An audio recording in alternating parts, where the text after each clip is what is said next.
성경 빌립보서 2장 1절부터 4절에 있는 말씀입니다. 그러므로 그리스도 안에 어떤 격려나 사랑의 위로나 성령의 교제나 인정이나 자비가 있다면 같은 생각이 되어 같은 사랑을 가지고 하나 되고 한 생각이 되어 너희는 나의 기쁨을 이루라. 어떤 일도 다툼이나 허영을 따라서 하지 말고 오직 생각의 겸손함으로 남을 자신들보다 존중하고 각자 자기 일만 돌보지 말고 다른 사람의 일도 돌아보라.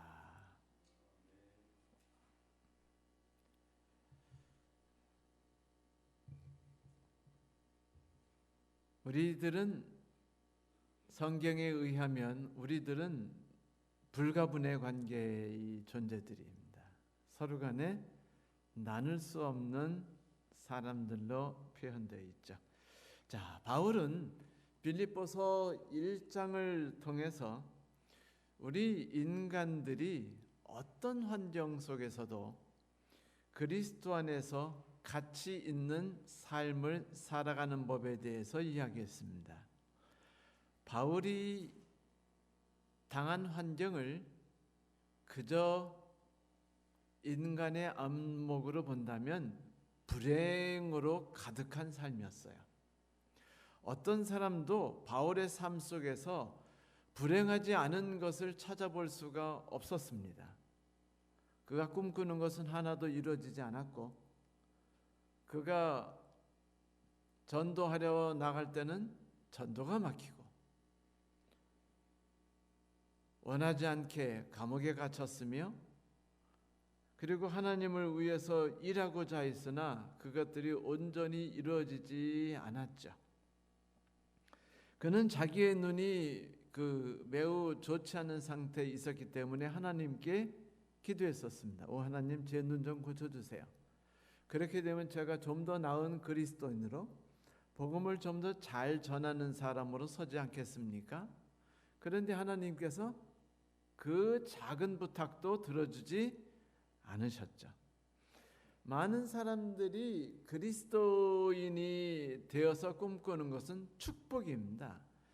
교회에서 가장 많이 듣는 단어가 축복이죠. 그런데 하나님께서 물질적인 축복을 주신다는 이야기는 글쎄요,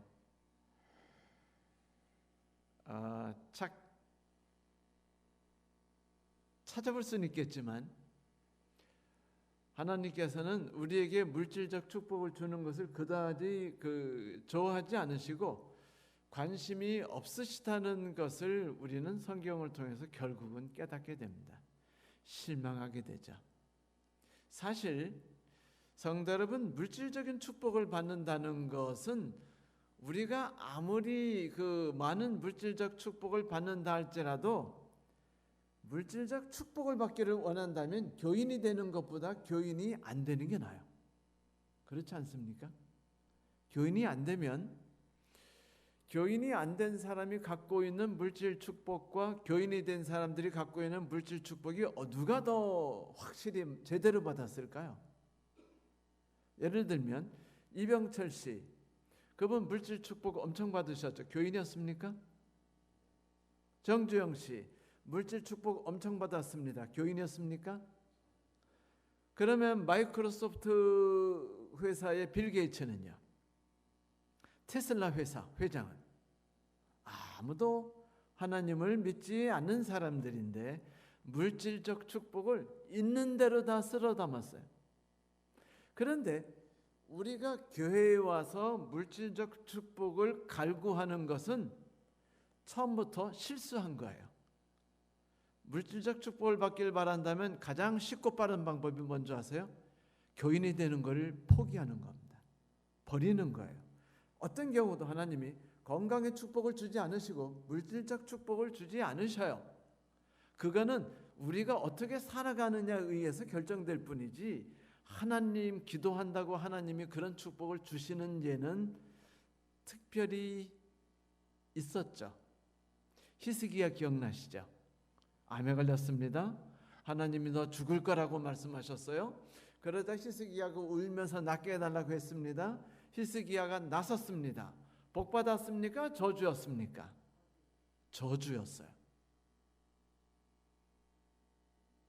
그러니까 우리들은 히스기야가 복 받았구나, 하나님의 축복을 받아서 하나님이 기도에 응답하셔서 드디어 나섰구나. 슬프게도 그 뒤로 히스기야에 대한 기록이 나타나지 않습니다. 한 번도. 히스기야가 선지자한테 꾸짖음을 받는 이야기로서 히스기야 이야기는 영원히 사라져요. 그 뒤에 이사야가 토백혀서 죽는 사건이 나오죠. 히스기야가 여전히 왕일 때 사건입니다. 므낫세와 섭정왕으로 함께 왕노릇할 때, 그 히스기야가 자기 친척인 선지자가 그 토백혀서 죽는 것을 보면서도 거기에 대한 어떤 의사표현도 하지 않도록까지 문제가 됐다는 것이에요. 그러면 그리스도인은 무엇 때문에 그리스도인인가요? 바울이 질문합니다. 과연 우리가 물질적 축복이나 다른 것들을 인해서 우리가 복을 받는 것이 아니라면 우리가 왜 교회를 다녀야죠? 왜 하나님을 믿습니까? 그러자 바울이 1장 내내 뭐라고 말하죠? 나는 그런 환경 속에서 한 번도 슬퍼본 적이 없는데, 나는 한 번도 고통을 느끼지 않았어. 나는 그 모든 걸 이겨냈고 난 그 속에서 기쁨을 찾았지. 왜냐고? 내게 있어서는 오직 그리스도밖에 없었기 때문이야. 그는 돈을 꿈꾸지 않았습니다. 그는 명예를 꿈꾸지 않았어요. 그는 대접받는 것을 꿈꾸지 않았어요. 그러니까 당연히 실망할 것이 하나도 없었던 거죠. 그는 우리에게 묻습니다. 정말로 그대의 인생에 있어서 가치가 있는 것은 무엇이지요? 라고 묻습니다. 빌립보 1장에서. 성도 여러분, 한번 우리의 삶을 가만히 돌이켜보세요. 우리에게 정말로 가치가 있는 것과 우리가 하루하루를 살아가면서 꿈꾸는 것이 무엇인가요? 바울은 그것이 오직 그리스도뿐이기를 바랍니다. 다른 것은 아무것도 아니기를 원하죠. 그리고 그는 말합니다. 이 세상을 바라보고 살고 이 세상의 것을 꿈꾸고 살아갈 때 인간은 기쁨을 얻을 수 없다. 절망과 분노와 괴로움이 그의 삶을 가득 채운다. 사실 더 나은 삶을 최초로 꿈꿨던 분이 어느 분인지 아시죠? 지구상에서 더 나은 삶을 꿈꿨던 최초의 분은 어느 분입니까? 하와입니다. 그는 더 나은 삶을 꿈꿨기 때문에 그 일을 위해서 과감하게 한 발을 내딛었어요. 사탄이 하와를 꼬신 것이 아니라 하와가 사탄을 꼬셨습니다. 사탄은 하와에게 유혹당했어요. 그것은 매우 중요합니다. 자, 만약 하와가 선악 주변에서 얼쩡거리지 않았으면 사탄이 뱀으로 변신해 가지고 그 선악과 나무에서 있을 이유가 있습니까? 없습니까? 없었어요. 그런데 하와는 계속해서 어디 앞에서 계속 있는 겁니까? 선악과 앞에서. 더 나은 삶을 꿈꿨고 그 결과가 지금 우리가 맛보는 비참한 지옥이었죠. 저는 특별한 소개를 받아가지고 어젯밤에 그 인도의 이야기를 들었습니다. 인도 사람들이 지구상에서 거의 가장 가난한 사람들이래요. 희망 없이 사는. 근데 그 사람들이 뭐라고 말하냐면 우리가 불행해진 건 영국 때문이다. 영국이 우리의 삶의 모든 걸 앗아갔다라고 말을 했어요. 근데 그들이 당뇨병이나 무슨 질병들이 많은데 이유가 뭐냐면 먹을 거 하나 생기면 배고프니까 사력을 다해서 먹고 그것 때문에 결국 갖은 질병에 걸리는데 당뇨병이 인도 사람의 50%가 당뇨병 걸렸대요. 가난하다고 생각하니까, 아무것도 없다고 생각하니까 뭐 하나 오면은 필사적으로 먹어댔고, 그리고 조절하지 못했고 결국 그게 질병으로 오게 됐다는 거죠. 그런데 그 인도의 총리가 했던 말이 의미심장해요. 우리가 어렵게 된 건 영국 때문이다. 이 말이 뭘 뜻할까요? 인간은 더 나은 삶, 화목, 화평, 평등, 균형을 노래하죠. 뭐든지 어디든지 모든 사람은 그런 이야기를 해요. 그런데 실제 삶은요, 불행합니다. 우크라이나와 러시아 전쟁이 터졌고, 그리고 나라와 나라가 갈등하고, 그리고 회사와 노동자가 갈등하고, 모두가 서로 간에 갈등과 고통 속에서 살아가고 있어요. 결국 바울은 이것을 내다보았고 이것을 경험했기 때문에 이 세상에서 우리가 불행해지지 않기 위해서는 단 하나밖에 방법이 없다고 말합니다. 그것은 뭡니까? 돌아가는 것이에요. 이 세상에서 더 나은 삶을 꿈꾸기 위해 노력하는 모든 삶을 과감히 놔버리고 그리스도에게로 돌아가는 것이었습니다. 그는 이렇게 말했죠. 내게 있는 것은 그리스도이니 죽는 것도 유익함이라 라고 그가 이야기를 하게 된 것이었습니다. 만약 제가 이 성경들을 이용해서 책을 내게 된다면 저는 아마 책 제목을 이렇게 쓸 것 같아요. 내가 살아가는 이유. 왜냐하면 삶의 이유와 가치를 부여하신 분이 그리스도였기 때문이었습니다. 그 책이 대박 나가지고 진짜 베스트셀러가 된다면 제가 두 번째 책을 내겠죠? 두 번째 책을 낸다면 제가 지금의 내가 있게 된 이유에 대해서 쓸 것 같아요. 그리스도 때문에 내가 구원받았고 새로운 삶을 살아갔고 영생을 꿈꾸게 되었으니까요. 존재하게 됐으니까. 그 책도 대박 난다면 있을 수 없는 얘기지만 같은 성경절을 이용해서 세 번째 책을 쓰고 싶어요. 그건 뭐냐면 나는 무엇을 목표로 두고 살아가고 있는가? 세상 사람들이 목표로 두고 있는 것은 돈이었어요. 명예였습니다. 인정받는 것이었어요. 그리고 멋진 호텔에 들어가서 폼 잡으며 사는 것입니다. 좋은 차 사는 거예요. 그런데 유황불 내리고 나면 남는 게 뭐죠? 아무것도 없어요. 결국은 우리가 무엇을 붙잡고 있냐면 지푸라기처럼 불에 의해서 날아갈 것에 치중하고 그것 때문에 행복해하고 그것 때문에 불행하고 결국 고뇌와 고통의 그 수레바퀴에서 헤어나오지 못한다는 것입니다. 그런데 그리스도께서 우리에게 새로운 삶의 목표를 주셨죠. 그건 뭡니까? 그분이 우리를 위해 십자가에 달려 돌아가셨어요. 그분이 우리에게 인생의 새로운 가치를 주셨죠. 우리가 어떻게 살아가는 것과 우리가 목표를 두는 것이 무엇인지를 알려주셨어요. 그것은 이 땅이 아니라 대한민국도 아니고 지구도 아니고 영원한 하늘나라임을 알려주셨습니다.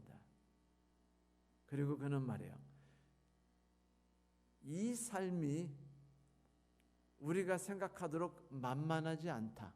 그것은 뭐와 같다? 전쟁을 치르는 것과 같다. 그러므로 우리 모두는 전쟁을 하는 사람답게 같은 성도들을 옆에 두고 어떻게 하라고요?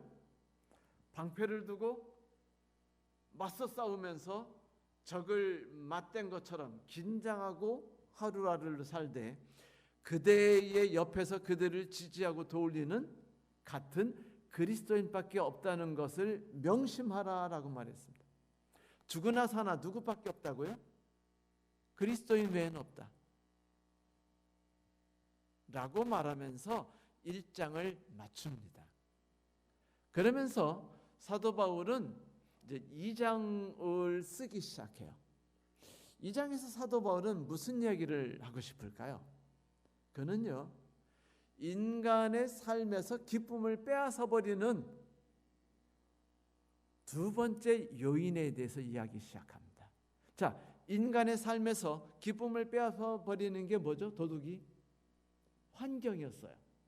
그렇다면 인간의 삶에서 기쁨을 빼앗아가는 환경만큼 아주 무서운 존재가 누굴까요? 사람입니다. 사람. 이런 말 있죠? 결혼을 안 해도 후회. 결혼을 해도 후회. 이 말이 왜 나왔을까요?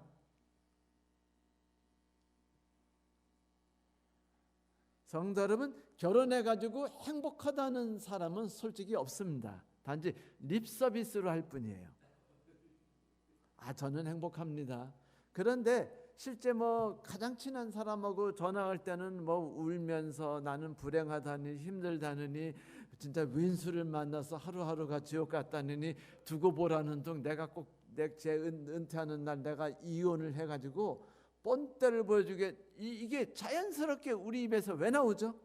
그것은 인간의 삶이 고통스럽다는 겁니다. 그러면 교인끼리는 어때요? 교회 들으면은 교인들만큼은 세상 사람들과는 다를 거라고 생각했었죠. 그런데 막상 교인들하고 살아보니까 쉽던가요? 아니에요. 교인들이 교회에서 교회로 이동하는 대부분의 이유는요, 교인 때문입니다.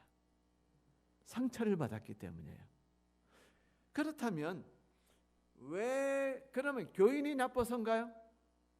아니에요. 모든 사람은요, 가까이 있으면 부딪히고 상처를 주고 고통을 줄 수밖에 없습니다. 어떤 존재도 지구상에 붙어 있어서 상처를 주지 않을 존재는 존재하지 않습니다. 사회인이나 그리스도인이나 똑같아요. 다 똑같습니다. 여러분이 행복하려고 가장 사랑하는 사람을 선택해서 결혼하지 않았어요? 그렇지 않습니까? 그런데 둘이 결합했다는 것이 이게 평안함과 매일의 행복과 매일의 그 천국 같은 생활을 나눠주지 못해요. 왜냐하면 시집이라는 것이 존재했고 서로 이해하지 못하는 사람끼리 충돌하기 때문입니다. 그러니까 뭐라요? 인고의 생활이라고 말합니다. 그냥 참고 사는 거죠. 이렇게 사람과 사람이 사는 것은요, 사람에게 불행을 안겨줄 뿐이지 그 이상을 주지 않습니다. 지구상에서는. 그래서 사도 바울은 두 번째 이야기를 할 때는 사람 얘기를 해요. 자, 첫 번째, 환경 속에서 모든 사람이 고통스러워할 때 우리가 어떻게 하면 기쁨을 빼앗기지 않을까? 이에 대해서 그가 이야기했다면, 두 번째 2장에서는 그렇다면 모두에게 고통과 죽음과 자살하고 싶은 심정을 끝없이 나눠주는 이 사람과 사람과의 관계에서 기쁨을 빼앗기지 않을 수 있는 길은 무엇인가를 이제 이야기하는 거죠. 이런 겁니다. 엘리베이터를 탔어요. 근데 엘리베이터를 탔는데 한 아이가 막 웁니다. 그러니까 아이 엄마가 왜 우니 그러니까 이 엄마가 날 때렸대요. 이 아줌마가. 그래서 아줌마한테 그러니까 아줌마가 뭐랬냐면 이 꼬마가 자기를 꼬집었답니다. 그래서 왜 꼬집었냐고 물으니까 이 아줌마가 엘리베이터에서 몸으로 밀어가지고 애가 찌그러진 거예요. 그러니까 꼬집었습니다. 꼬집으니까 때렸어요. 때리니까 울었고 엘리베이터가 엉망이 됐죠.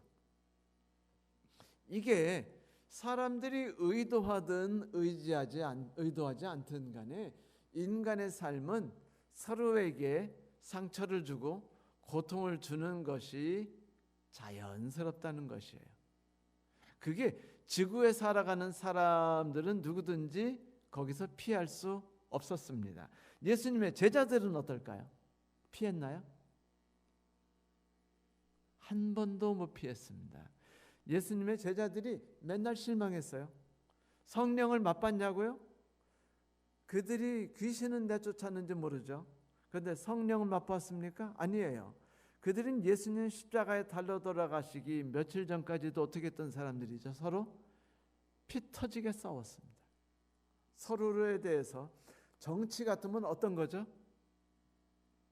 정치 같으면은 서로가 서로를 감옥에 집어넣고 다음 대통령이 앞에 대통령을 또 감옥에 집어넣으려고 하고 있고 이제 들어가게 되겠죠. 이런 식으로 되는 삶이 이게 정말 끔찍하지만 이게 인간의 삶이에요. 우리가 이거를 부인할 수 없습니다. 그런데 인간은요, 그 허망된 꿈을 꾸고 있어요. 어떤 허망된 꿈이요? 인간과 인간의 삶을 통해 행복을 얻으리라. 그래서 결혼하죠. 부모님과 자녀 간에, 친구와 친구를 만났을 때 쟤라 있으면 내가 행복할 거야. 저 사람하고 결혼하면 내가 행복할 거야. 미래를 아주 탄탄하고 평안하고 아름다운 관계를 갖게 되겠지. 천만의 말씀입니다. 그것은 지구상에서 이루어질 수 없다는 것이 성경의 이야기입니다. 너무 불행하게 이야기하죠. 그러나 우리가 인생을 직시한다면은 우리는 그것이 사실이라는 걸 알 수 있어요. 그래서 불교가 나온 거죠. 불교는 뭐라고 말해요? 욕심을 버리래요. 쥐고 있는 걸 놓랍니다. 목표를 놓고 꿈을 놓고 상대방에게서 바라는 거를 놔버리라는 거예요. 놔버리고 나면 어떻게 되는 거죠? 해탈한다는 겁니다. 평안해지고 위로받는 거죠. 자연인처럼 모든 걸 버리고 산속에 들어가니 내가 원하는 환경 속에서 아무도 만나지 않고 살아가니까 당연히 고해가 없겠죠. 그렇다면 그것밖에 방법이 없는가? 사도 바울은 빌립보 2장에서 그렇지 않다라고 말하고 있어요. 인간의 이 세상에서 인간을 통해서 행복을 꿈꾼다면 그것은 실패할 것이다. 그러니까 인간을 통해서 행복을 꿈꾸지 마라. 그것은 이룰 수 없는 꿈이다라고 말합니다. 그래서 사도 바울이 말하는 것이 뭐냐면 그리스도예요. 다시 한번 2장에서도 그리스도를 소개하죠. 자, 그러면 이제 2장 1절부터 있는 얘기를 우리가 조금 아까 읽었었죠. 그는 이렇게 시작해요. 그러므로 뭐라고요?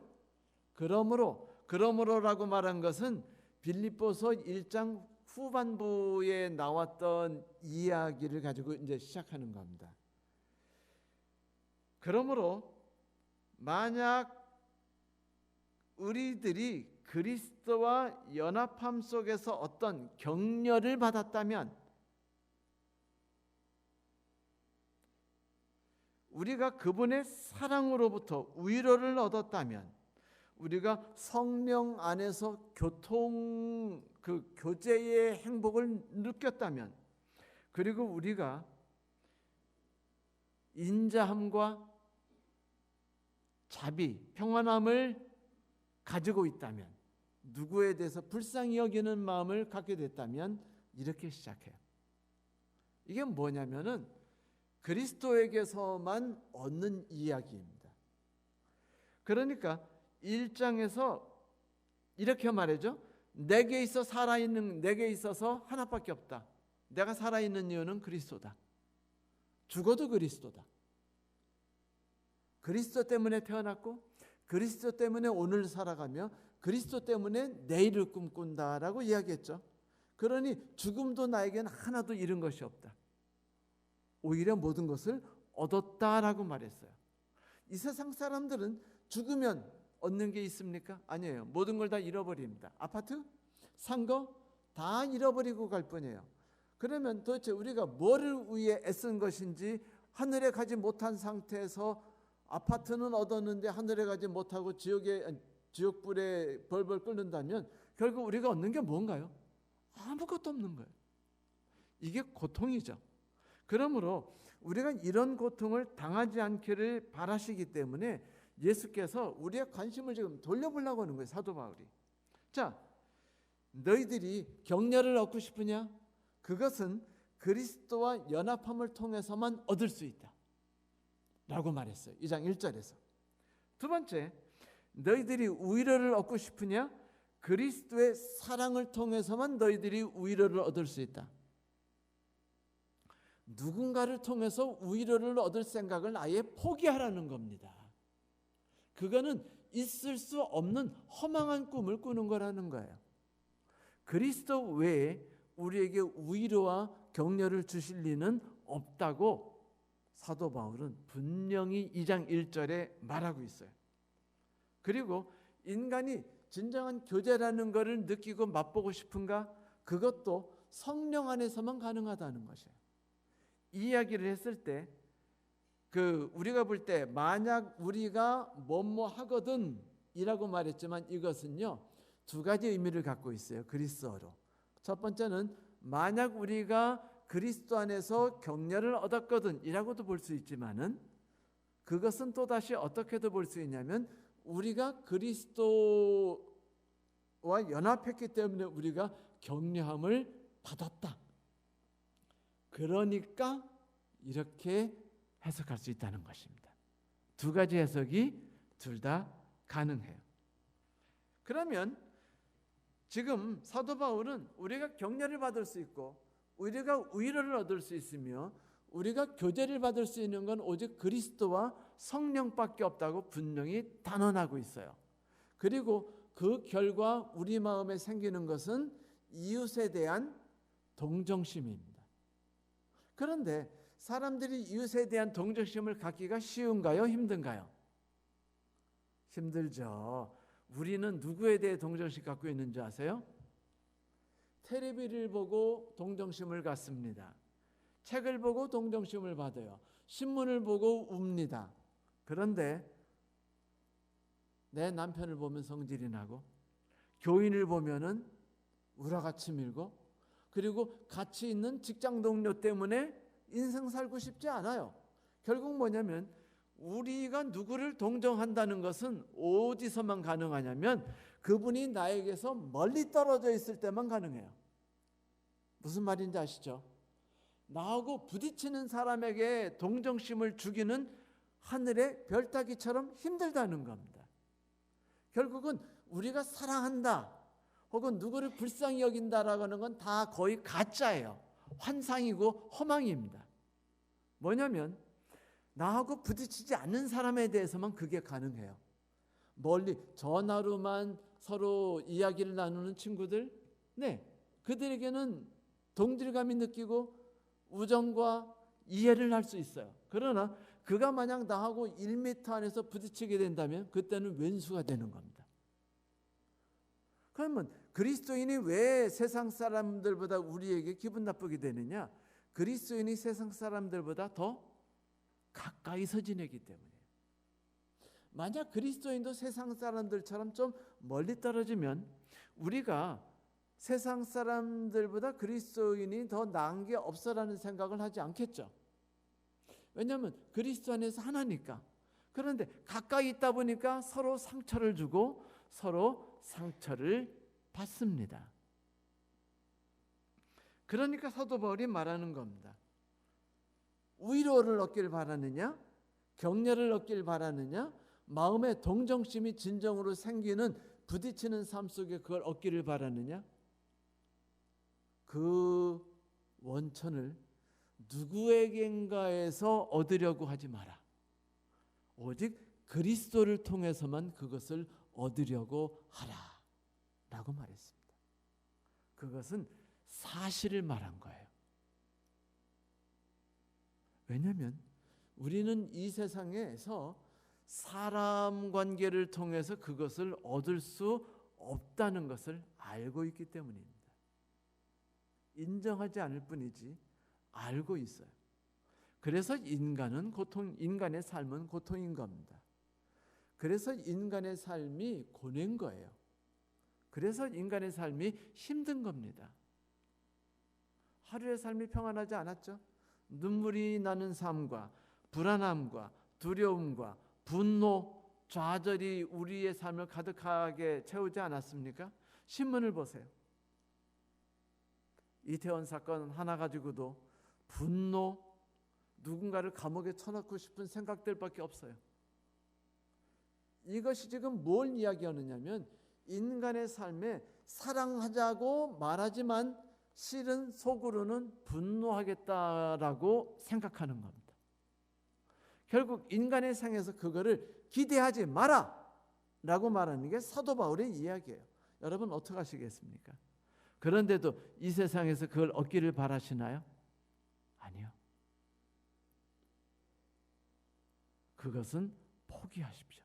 하지만 포기했다고 해서 우리가 모든 걸 포기하는 건 아닙니다. 왜? 그리스도 안에서 우리가 사람들 관계 속에서 얻는 법을 이제 사도 바울이 이야기하기 시작하기 때문이에요. 사람들과의 관계 속에서 기쁨을 얻기를 원한다면 그 사람이 저 사람이 내게 무엇을 해줄까를 기대하지 말아라는 겁니다. 네가 그 사람에게 무엇을 해줄까를 생각하라는 것이에요. 그리스도께서 너와 함께 하셔서 네가 위로와 격려를 얻었으니 이제 네 마음속에 생겨나는 것은 동정심이다 라고 말하는 게 1장 1절과 2절이었죠. 그렇죠? 그러면 사도 바울이 말해요. 상처, 슬픔, 적개심, 분노를 이야기하는 사람과의 부딪힘 속에서 넘어지지 말고 그거를 바라보고 속상하지 말고 우리의 눈을 들어서 그리스도를 바라보라는 겁니다. 그리스도를 통해서 위로를 얻고 그리스도를 통해서 격려를 얻으라는 거예요. 그분을 통해 희망을 얻으라는 겁니다. 기쁨을 빼앗기지 말라는 거예요. 불행하다고 말하지 말라는 겁니다. 사람을 보면 불행해요. 그럼 사람을 보지 말라는 겁니다. 그 사람이 나한테 이렇게 했어. 저분이 나한테 저렇게 했어. 그래서 내 오늘 하루는 불행해. 이거는 우리가 그리스도인이 아니라고 말하는 거예요. 왜냐하면 그리스도인이라는 존재는 말 자체가 그리스도인이에요. 그건 뭐냐면 그리스도로 인해서 사는 사람, 그리스도 때문에 살게 된 사람, 그리스도 때문에 살아갈 이유와 의미를 가지고 오늘 하루를 살아가는 사람, 그리스도 때문에 미래에 대한 목적을 갖고 있는 사람, 그리스도 때문에 누군가와 함께 만들어 나갈 수 있는 새로운 관계를 찾아내는 사람. 성도 여러분, 금이 그냥 발견되나요? 금이 그냥 아무 데서나 막 금덩이로 나옵니까? 아니죠. 금을 발견하는 사람들이 있죠. 우린 그 사람들을 누구라고 부릅니까? 광부. 그런데 여러분, 광부가 금을 캐는데 어떤 식으로 캐죠?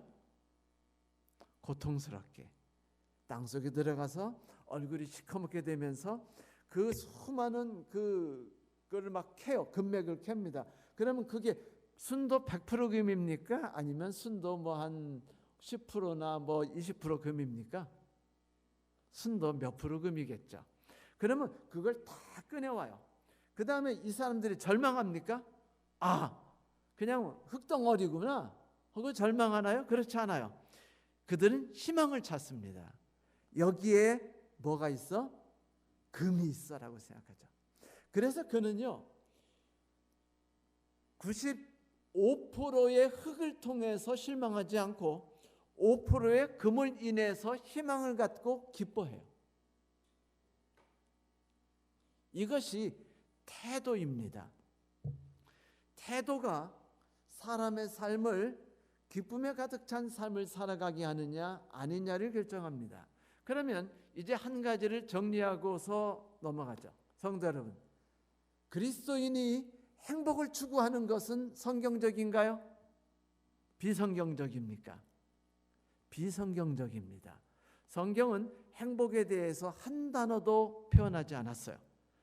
행복이라는 단어가 성경에 한 번도 나타나지 않습니다. 왜 그럴까요? 그런데 우리는 행복해, 불행해라고 말하지 않습니까? 정경희 집사님은 어때요? 행복하다 불행하다가 인생의 많은 부분을 차지했습니까? 아닙니까? 차지하죠. 그런데 성경에서는 거기에 대한 단어를 일부러 기록하지 않았다. 그럼 뭘 얘기할까요? 행복은 인간이 추구하는 것이 아니다라고 말한 겁니다. 왜? 그것은 하와가 추구했고 하와가 그것 때문에 망했으며 지구가 그것 때문에 망했기 때문이에요. 그러니까 행복과 불행은 쳐다보지 말라는 거예요. 사도 바울은. 그럼 뭐를 쳐다보라는 거예요? 그리스도를 쳐다보라는 겁니다. 그러면 우리에게 무엇가 대신 들어야 행복 대신에 기쁨이 들어오기 시작합니다. 자, 행복을 포기하면 뭐가 들어온다고요? 불행이 들어오는 것이 아니라 기쁨이 들어오기 시작해요. 기쁨이란 건 이런 것 같아요. 사람들이 있는데 문이 열리고 한 사람이 들어왔습니다. 그 사람들이 그래요. 아, 저 사람이 들으니까 뭔가 신선한 바람이 부는 것 같지 않아? 라고 말했다면 그것은 그 사람이 풍기는 것이 무언가 다르다는 걸 말하는 것이죠. 자, 어떤 사람이 들어왔을 때 그런 느낌을 사람이 가질 수 있을까요? 예수님 같은 분입니다. 그런데 신기한 게 있죠. 여러분, 예수님이 말씀을 가르치셨을 때 예수님 말씀에 동의하거나 찬동하거나 지지한 사람을 찾을 수 있었습니까? 아니요. 예수님의 제자들조차도 이해하지 못했고 예수님의 제자들도 예수님의 말씀을 따라 살지 못했어요. 수많은 사람들은 예수를 죽이려 했습니다. 다시 말하면 목회자가 하나님의 말씀을 전할 때 그 말씀이 성도들에게 행복과 행복과 따뜻하고 편안함으로 오는 걸 너무 기대하지 말라는 것일 수도 있겠죠. 왜냐하면 예수님의 이야기들이 사람들에게 고통을 줬기 때문에. 왜 고통을 줬을까요? 추구하는 것을 버리라고 하기 때문이에요. 그들은 뭘 추구하는데? 행복을 추구하는데. 그들은 뭘 추구하는데? 더 나은 삶을 추구하는데 예수님은 뭐라고 말해요? 행복을 추구하지 말라라고 말합니다. 기쁨을 추구하래요. 그래서 예수께서도 행복이란 얘기는 하지 않으셨지만 뭐에 대한 얘기는 하셨는 줄 아세요? 기쁨이란 얘기는 끝없이 하셨어요. 사도 바울도 행복이란 얘기는 한 번도 하지 않으셨지만 뭐에 대한 얘기는 끝없이 했죠? 기쁨이라는 단어는 끝없이 이야기했어요. 구약부터 신약 66권 동안 행복에 대한 얘기는 한 번도 하지 않았습니다. 나인 너희들에게 행복을 주길 바래, 너희들이 행복해지길 바래라고 한 번도 말씀하지 않으셨어요. 그러나 뭐라고 말씀하셔요? 너희가 내 안에서 기쁨으로 충만해지기를 나는 바란다라고 말씀하실 분입니다. 이제 요점을 이해하시겠죠? 제가 이렇게 약간은 어려울지 모르고 약간은 거친 표현으로 말씀드렸지만 강한 표현으로 사실은 그 강한 표현이 인간이 절대로 붙들고 놓지 않으려는 것이기 때문에 아무리 예수님이 우리를 거기서 뜯어내려 해도 인간들은요, 그가 아무리 그리스도인 생활을 40년을 해도 행복해지려는 마음에서 벗어나질 않으려고 그래요. 노려고 하질 않습니다. 그러니까 맨날 불행한 거예요. 저 사람 때문에 불행하고 저 일 때문에 불행하고 저 환경 때문에 불행해요. 왜? 이 세상은 우리에게 행복을 주지 않기 때문입니다. 행복을 주겠다고 약속을 할 뿐입니다. 이 세상은. 그러나 행복에 가까이 가면 뭐를 주죠? 불행을 줘요. 며칠 전에 어느 목사님이 저한테 이런 얘기했어요. 목사님, 프로포폴 있죠? 프로포폴 왜? 그거 끝내줍니다. 왜? 무슨 소리야? 제가 프로포폴을 2번 맞았거든요. 저도 프로포폴 맞았어요. 그 위장 내시경 할 때. 그런데 그게 뭐 아무것도 아니고 깨나거나 뭐 어지럽고 부해서 아주 프로포폴 별거였는데 연예인들이 왜 프로포폴 좋아하는 줄 아세요? 왜? 나는 별거였는데. 그러니까 그 목사님이 그래요. 제가 이번에 프로포폴을 8시간을 맞았거든요. 2번을 맞아서 프로포폴에서 깨어났더니 상쾌하고 행복하면서 온몸에 병이 싹 없어진 것 같은 게 너무너무 좋았습니다라고 말했어요. 와, 저 몰랐어요. 프로포폴이 그렇게 좋은 건지 몰랐어요. 그러니까 의사가 그러더래요. 프로포폴 한번 더 놔드릴까요? 그러니까 목사님이 그랬대요. 네, 그랬대요. 그런데 여러분, 프로포폴을 정식으로 의사 처방 없이 맞는 게 불법인가요? 아닌가요? 불법이에요. 왜? 이 세상에서 우리에게 행복을 준다는 건 마약과 같습니다. 행복을 주는 것처럼 보이지만 실은 그것이 인생의 삶을 어떻게 하죠? 망가뜨립니다. 행복하려고 결혼했더니 그게 인간을 망가뜨렸어요. 행복하려고 뭔가 취직을 했더니 그것이 인간을 망가뜨려요. 행복하려고 집을 샀더니 그것이 인간을 망가뜨렸습니다. 그러니 하나님께서는 우리가 아무리 고통스러울지라도, 아무리 우리가 그것을 싫어할지라도 우리를 강제로 뜯어내려고 하는 거예요. 여러분, 뜯어낸다니까 기억나는데, 어릴 때 거머리 물려보셨나요? 많이 물려보셨죠? 논에만 들어가거나 툰벙서 헤엄 한번 치면은요, 막 거머리가 막 여기 묻고 저기 묻으면 이렇게 보면 피가 불컥불컥 나요. 모기는 아무것도 아닙니다. 그 거머리가 막 어떤 건 막 손가락 굵기만큼 굵은 것도 있어요. 그 거머리 뜯어낼 때 무섭고 힘들어요. 그런데 잡아 뜯습니다. 그럼 거머리가 뜯어져 나가죠. 요즘은요, 논에 들어갈 때 스타킹 신고 들어가더라고요. 제 땐 그런 거 없었습니다. 자, 성도 여러분, 그렇게 뜯어내려는 거예요. 뜯어내야 합니다. 우리는 선천적으로 본능적으로 이 세상에 살아가면서 행복해지고 싶은 마음을 뜯어내기가 너무 힘들어요. 진짜 죽음보다 힘든 게 행복해지고 싶은 마음을 뜯어내는 겁니다. 그거 하려면은요, 절에 들어가서 계속 불경을 외우면서 모든 걸 놔버려야 돼요. 그냥 산은 산이고 물은 물이니라고 할 때까지 놔버리지 않으면 그것이 어려워요. 그런데 그리스도께서는 놔버리려고 고생하지 말고 나를 쳐다보고 나와 연합하라고 말씀하시는 겁니다. 너의 삶의 목적을 이제 세상을 두지 말고 나를 두라는 것이에요. 그렇다면 내가 너에게 기쁨이란 것이 무엇인지를 베풀어 주겠다. 끝없는 기쁨, 샘솟는 기쁨을 주겠다. 그래서 노래도 있죠. 내게 샘솟는 기쁨이라고 말하는 노래가 바로 그렇게 해서 탄생된 것입니다. 성도 여러분, 이제 다음 주에 우리는 여기에 대해서 좀 더 구체적인 공부를 시작할 거예요. 사람과 사람과 속에서 우리가 어떻게 하면 기쁨을 얻을 수 있는가, 기쁨을 빼앗기지 않을 수 있는가, 불행에서 벗어날 수 있는가는 말하지 않습니다. 왜냐하면 불행하거든요. 하지만 기쁨을 빼앗기지 않는 법은 성경에서 이야기합니다. 그러면 기쁨을 빼앗기지 않으려면 어떻게 하는가가 이제 2장 3절 4절에서부터 시작돼요. 3절 4절에서 그 이야기를 강조하고 그 다음에 5절부터 여기에 대한 신뢰를 듣기 시작해요. 왜냐하면 이게 너무 힘들거든요. 그래서 이제 예화를 들어요. 예수님이 이런 예화 들고 저런 예화 들면서 이제 이야기를 시작하죠. 그래서 이제 다음 주에 그런 얘기를, 재미난 얘기들을 우리가 함께 나눠보도록 하겠습니다. 여러분, 마지막으로 말씀드립니다.